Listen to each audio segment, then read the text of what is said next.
सर्व माझ्या पत्रकार बांधवांना मित्रांना विनंती, आपण आज लवकरात लवकर मतदान करून घ्या आणि विकसित पुण्याला मतदान करा. गेले 15-20 दिवस जे काही प्रचाराची रणधुमाळी होती ती संपली. आज प्रत्यक्षात मतदानाचा दिवस आला आणि मी माझ्या कुटुंबासहित या ठिकाणी मतदानाचा हक्क बजावलाय. मला विश्वास आहे की मागच्या सगळ्या काळामध्ये पुणे शहरामध्ये भारतीय जनता पार्टीच्या माध्यमातून जे काही काम आम्ही मंडळी करू शकलो, माननीय मोदीजींच्या नेतृत्वात, देवेंद्रजींच्या नेतृत्वामध्ये महापालिकेत 5 वर्ष जे काही आम्ही सगळ्यांनी मिळून काम केलंय. त्यानंतर 2017 ते 22 पर्यंत आम्ही काम केलं आणि त्यानंतर 24ला विधानसभा लोकसभेच्या निवडणुकाही झाल्या आणि मला असं वाटतं की पुणेकरांनी त्यामुळेच पुन्हा एकदा काम करायची संधी आम्हाला विधानसभेत आणि लोकसभेत दिली. आजही मला तोच विश्वास आहे की जे काही काम पुणेकरांनी पाहिलंय त्याच्यावरती भारतीय जनता पार्टीवरती नेतृत्वावरती विश्वास व्यक्त करून आज पुन्हा पुणेकरांचं पूर्ण समर्थन आमच्या सोबत राहील हा मला विश्वास वाटतो. आणि म्हणून आज खरं तर पुणेकरांना सुद्धा मी आज हे आवाहन करेन की जास्तीत जास्त लोकांनी, नागरिकांनी घराच्या बाहेर पडून आपला संविधानाने दिलेला जो आपल्याला अधिकार आहे तो या ठिकाणी आपण बजावला पाहिजे आणि सर्वांनी मतदान केलं पाहिजे. या निवडणुकीमध्ये अजित पवार विरुद्ध मुरलीधर मोहोळ असाच सामना पाहायला मिळालेला होता. एकमेकांवर टीका सुद्धा करण्यात आली. नाही, मला असं वाटतं मी कधीच वैयक्तिक बोललो नाही, परंतु काही समोरनं आल्यानंतर बोलावं लागतं आणि मला असं वाटतं की शेवटी पुणेकर हे खूप विचार करून मतदान करतात.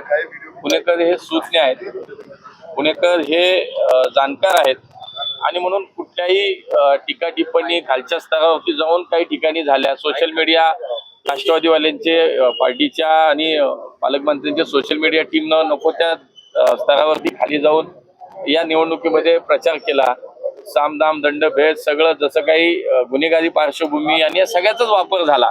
मला वाटतं पुणेकर त्याला आज मतपेटीतून या सगळ्या प्रकारांना नक्कीच उत्तर देतील. किती जागांचा निर्धार साधारण अपेक्षा आहे, विश्वास वाटतो तुम्हाला?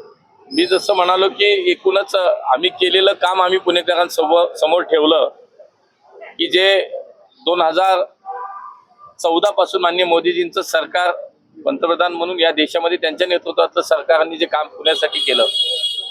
देवेंद्रजी मुख्यमंत्री असताना पुण्यासाठीचे अनेक प्रकल्प, अनेक योजना आल्या आणि महापालिकेमध्ये 5 वर्ष जे काही आम्ही सर्वांनी काम केलं असेल हे सगळं पाहता जे काही काम आम्ही केलं हे लोकांसमोर आहे, लोक अनुभवतात.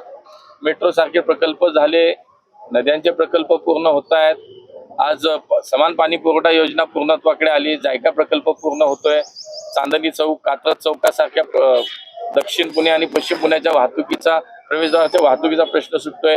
PMPMLच्या बसेसमध्ये 1200 ते 1500 नवीन बसेस, अशी असंख्य कामं आमची मागच्या जर विचार केला तर पुणेकरांनी पाहिलंय आणि म्हणून मला विश्वास आहे की पुणेकर हे विकासाला, प्रगतीला आणि या शहराचं आता आणि भविष्याचं म्हणजे पुढच्या पिढीचं सुद्धा भविष्य पुणेकर पाहतात.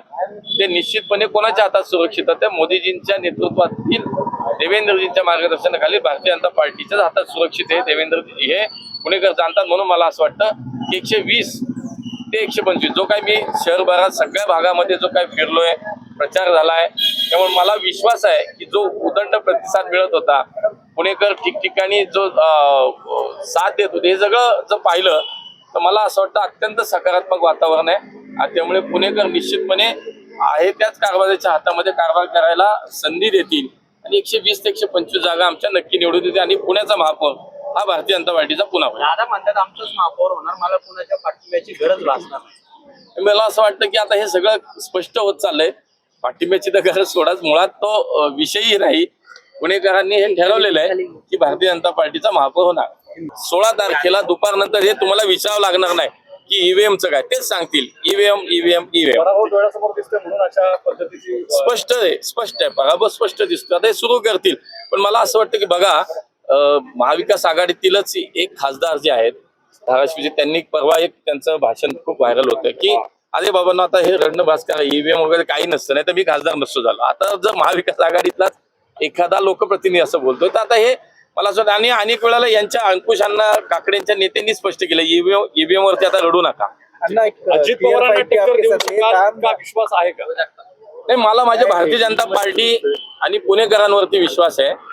मला बाकी व्यक्ती हा विषयच नाही राहत. माझ्या समोर कुठली, आमच्या पार्टीच्या समोर कुठली पार्टी हा विषय, व्यक्ती विरुद्ध व्यक्ती हा माझ्या डोक्यात तरी विषय नाही. थँक्यू.